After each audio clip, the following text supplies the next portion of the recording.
সুপ্রিয় দর্শক, আসসালামু আলাইকুম। নিউজ 24 এর আজকের সর্বশেষ সংবাদে আপনাদেরকে স্বাগতম। প্রথমেই জানিয়ে দিচ্ছি সংবাদ শিরোনাম।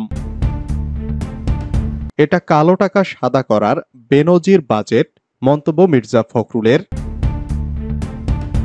ঘুষ দুর্নীতিকে উৎসাহিত করার সংবিধান বিরোধী বাজেট, মন্তব্য ভিপি নূরের। খুলনায় 2 এসআই এর মারামারি, মাথা ফাটল একজনের। আজিজ বেনজিরের দুর্নীতি ঢাকতেই কোটা প্রথা চালু করেছে সরকার। চট্টগ্রামে আওয়ামী লীগের দুপক্ষের মধ্যে সংঘর্ষ, আহত অর্ধশত। এতক্ষণ শুনছিলেন সংবাদ শিরোনাম। পুরো খবর পেতে ভিডিওটি শেষ পর্যন্ত দেখুন। সর্বশেষ সংবাদ পেতে চ্যানেলটি সাবস্ক্রাইব করুন। এবার বিস্তারিত।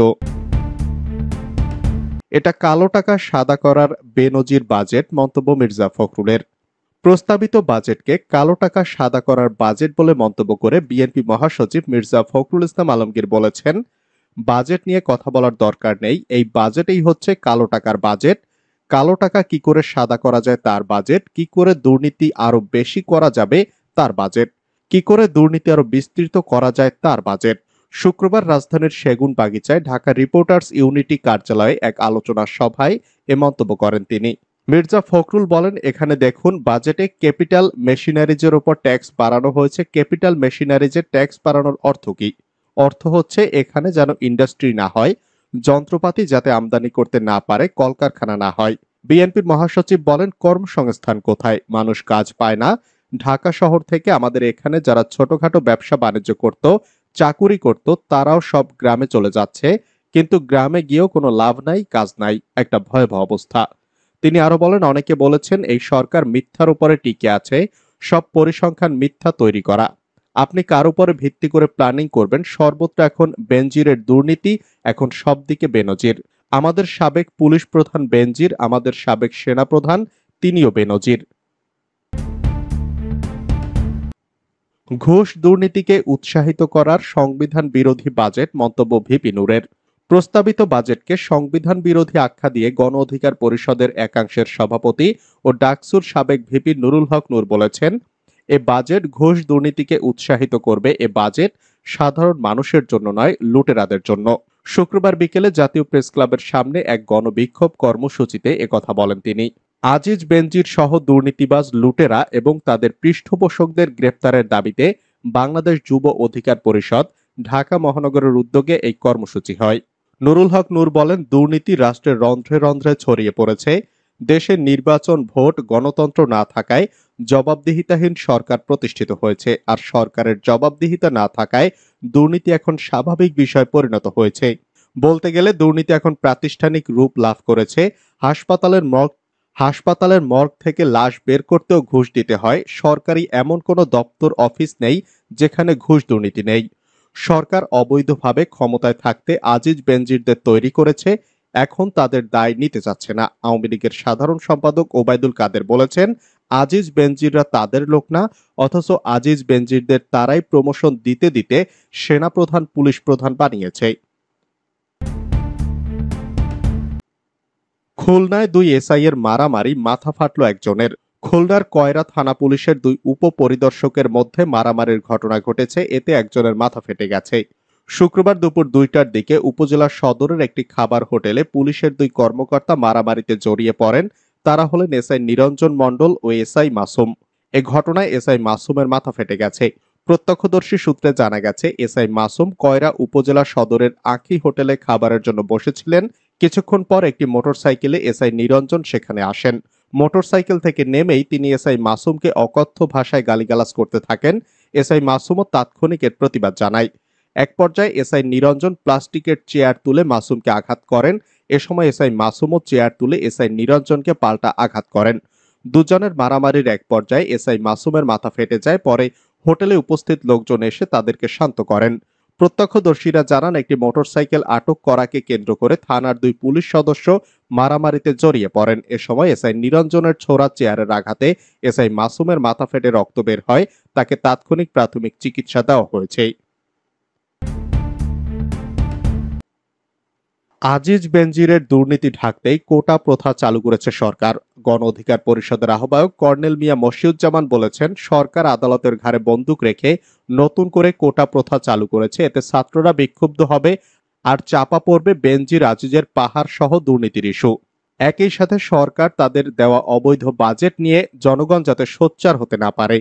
আজ শুক্রবার বিকেল ৩টায় পুরনো পল্টন কালভার্ট রোডে গণ অধিকার পরিষদ আয়োজিত এক সমাবেশে তিনি মন্তব্য করেন। তিনি বলেন, বাংলাদেশ ভারতের ১ নম্বর পণ্য আওয়ামী লীগ ও শেখ হাসিনা। ভারতীয় পণ্য আওয়ামী লীগকে সবার আগে বয়কট করতে হবে। বাংলাদেশের প্রতিটি সেক্টরে আজ ভারতের যে আধিপত্য এবং আগ্রাসন, এখান থেকে দেশকে রক্ষা করতে না পারলে আমাদের সামনে অন্ধকার। দেশকে রক্ষার জন্য সকল দলকে এক হয়ে মাঠে নামতে হবে। বিএনপির একার পক্ষে সম্ভব নয়, সবাইকে নিয়ে দেশকে রক্ষা করতে হবে। চট্টগ্রামে আওয়ামী লীগের দুপক্ষের মধ্যে সংঘর্ষ, আহত অর্ধশত। চট্টগ্রামের আনোয়ারায় আওয়ামী লীগের দুপক্ষের সংঘর্ষে পুলিশ সহ অন্তত ৫০ জন আহত হয়েছে। বাজেটকে স্বাগত জানিয়ে আনন্দ মিছিলের আগে এ সংঘর্ষের ঘটনা ঘটে। শুক্রবার বিকালে উপজেলার বন্দর কমিউনিটি সেন্টারে দুপক্ষের অবস্থান কর্মসূচিতে এ ঘটনা ঘটেছে। মাদারীপুরে বোমা বিস্ফোরণে আহত ৩। মাদারীপুরের কালকিনি উপজেলায় আধিপত্য বিস্তারকে কেন্দ্র করে দুই পক্ষের সংঘর্ষের সময় হাতবোমা বিস্ফোরণে অন্তত ৩ জন আহত হয়েছেন। আজ শুক্রবার সকালে উপজেলার শিকারমঙ্গল ইউনিয়নের মৃধাকান্দি এলাকায় এ ঘটনা ঘটে। আহত ৩ জনের মধ্যে একজনের অবস্থা আশঙ্কাজনক। তিনি হলেন কালকিনির শিকারমঙ্গল ইউনিয়নের মৃধাকান্দির মৃত মফসের হাওলাদারের ছেলে দিন ইসলাম। বাকি দুজন গ্রেপ্তার আতঙ্কে হাসপাতালে ভর্তি না হওয়ায় তাদের পরিচয় জানা যায়নি। পুলিশ ও স্থানীয় সূত্রে জানা যায়, এলাকায় আধিপত্য বিস্তার নিয়ে কালকিনি উপজেলার শিকারমঙ্গল ইউনিয়নের মৃধাকান্দি গ্রামের আপান কাজীর সঙ্গে একই এলাকার আনসার হাওলাদার ও কবির খার সঙ্গে বিরোধ চলে আসছিল। বিরোধের জেরে আজ সকালে আপান কাজীর সঙ্গে আনসার হাওলাদার ও কবির খার লোকজন দেশীয় অস্ত্র নিয়ে সংঘর্ষে জড়ান। এ সময় বেশ কয়েকটি হাতবোমা বিস্ফোরণের ঘটনা ঘটে। এতে আহত হন ৩ জন। তাদের মধ্যে দিন ইসলামের অবস্থা গুরুতর হওয়ায় তাকে কালকিনি উপজেলা স্বাস্থ্য কমপ্লেক্সে নেওয়া হয়। পরে আশঙ্কাজনক অবস্থায় তাকে ঢাকা মেডিকেল কলেজ হাসপাতালে পাঠানো হয়েছে।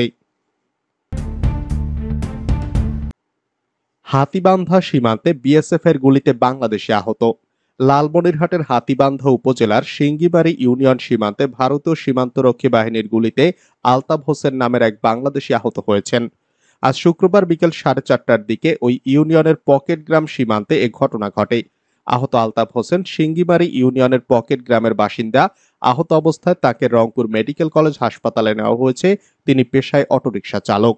সীমান্তের বাসিন্দাদের সঙ্গে কথা বলে জানা গেছে, আজ বিকেলে ভারতের কোচবিহার বিএসএফ ব্যাটালিয়নের নগর সিঙ্গিমারি বিএসএফ ক্যাম্পের টহল দলের সদস্যরা ভারতের কাঁটাতারের বেড়া পেরিয়ে কয়েকজন চোরা কারবারিকে ধাওয়া করে শূন্যরেখা বরাবর আসেন। এ সময় চোরা কারবারি দলের সদস্যরা পালিয়ে যান। পরে বিএসএফ ও চোরা কারবারিদের চিৎকার ও হইচই শুনে আলতাফ হোসেনও সীমান্তের দিকে যান। এ সময় বিএসএফ এর সদস্যরা তাকে লক্ষ্য করে গুলি ছুড়ে ঘটনাস্থল থেকে চলে যান। এতে আলতাফ হোসেন বুকে গুলিবিদ্ধ হয়ে মাটিতে লুটিয়ে পড়েন। পরে স্থানীয় লোকজন তাকে উদ্ধার করে চিকিৎসার জন্য রংপুর মেডিকেল কলেজ হাসপাতালে নিয়ে যান। সংসদ সদস্য আনোয়ারুল হত্যা, ঝিনাইদহ জেলা আওয়ামী লীগ নেতা আটক। ঝিনাইদহ জেলা আওয়ামী লীগের ত্রাণ ও সমাজ কল্যাণ সম্পাদক কাজী কামাল আহমেদকে আটক করেছে ঢাকা মহানগর গোয়েন্দা পুলিশ। গতকাল বৃহস্পতিবার রাতে ঝিনাইদহ শহরের আদর্শপাড়া এলাকা থেকে তাকে আটক করা হয়। ঠিক কী কারণে কাজী কামাল আহমেদকে ডিবি পুলিশ আটক করেছে তা নিশ্চিত করতে পারেনি স্থানীয় পুলিশ। তবে ঝিনাইদহ ৪ আসনের সংসদ সদস্য আনোয়ারুল আজিম হত্যা মামলায় জিজ্ঞাসাবাদের জন্য তাকে আটক করা হতে পারে বলে ধারণা করছেন পরিবারের সদস্য ও স্থানীয় লোকজন। পারিবারিক সূত্রে জানা গেছে, সংসদ সদস্য আনোয়ারুল হত্যার মূল পরিকল্পনাকারী হিসাবে অভিযুক্ত আখতারুজ্জামান শাহীন হচ্ছেন আওয়ামী লীগ নেতা কামাল আহমেদের মামাতো ভাই। বেনজিরের টাকা মামলায় পড়ে গেছে, যা বললেন এনবিআর চেয়ারম্যান। জাতীয় রাজস্ব বোর্ডের চেয়ারম্যান আবু হেনা মোহাম্মদ রহমাতুল মুনিম বলেছেন, পুলিশের সাবেক মহাপরিদর্শক বেনজির আহমেদের সম্পদের বিষয়টি এখন ফৌজদারি তথা আইনি প্রক্রিয়ার মধ্যে পড়ে গেছে। এক্ষেত্রে 15% কর দিলে তার সম্পদ বৈধ হবে কিনা সেটা এখন আইনি প্রশ্নে পরিণত হয়েছে। শুক্রবার বিকালে রাজধানীর ওসমানী স্মৃতি মিলনায়তনে বাজেট উত্তর সংবাদ সম্মেলনে এসব কথা বলেন এনবিআর চেয়ারম্যান। জাতীয় সংসদে গতকাল 2024-25 অর্থবছরের বাজেট প্রস্তাব উপস্থাপন করেন অর্থমন্ত্রী আবুল হাসান মাহমুদ আলী। রীতি অনুযায়ী বাজেট ঘোষণার পরদিন এ সংবাদ সম্মেলনের আয়োজন করা হয়। এতে অর্থমন্ত্রীর নেতৃত্বে 10 জন মন্ত্রী, প্রতিমন্ত্রী ও উপদেষ্টা উপস্থিত ছিলেন। বাংলাদেশের মানুষের জন্য বাজেট হওয়ার কোনো সুযোগ নেই মন্তব্য আমির খসরুর। প্রস্তাবিত 2024-25 অর্থবছরের বাজেটে প্রতিক্রিয়া জানিয়েছেন বিএনপির স্থায়ী কমিটির সদস্য আমির খসরু মাহমুদ চৌধুরী। তিনি বলেছেন, বাজেট তো বাংলাদেশের গুটি কয়েক অলিগার্কদের জন্য, এদের ব্যবসা বাণিজ্যের সুবিধার জন্য বাজেট। বাংলাদেশের মানুষের জন্য বাজেট হওয়ার কোনো সুযোগ নাই এখানে। বাংলাদেশের সর্বস্তরের মানুষের পকেট থেকে অলিগার্করা চুরি করবে এবং তারা শুধু বিজনেস পলিসি চালাচ্ছে না, তারা পুরো দেশ চালাচ্ছে। গতকাল বৃহস্পতিবার জাতীয় সংসদে 2024-25 অর্থবছরের বাজেট উপস্থাপন করেন অর্থমন্ত্রী আবুল হাসান মাহমুদ আলী। বাজেট প্রতিক্রিয়া জানাতে গিয়ে গণমাধ্যমের উদ্দেশ্যে এসব কথা বলেন আমির খসরু মাহমুদ চৌধুরী।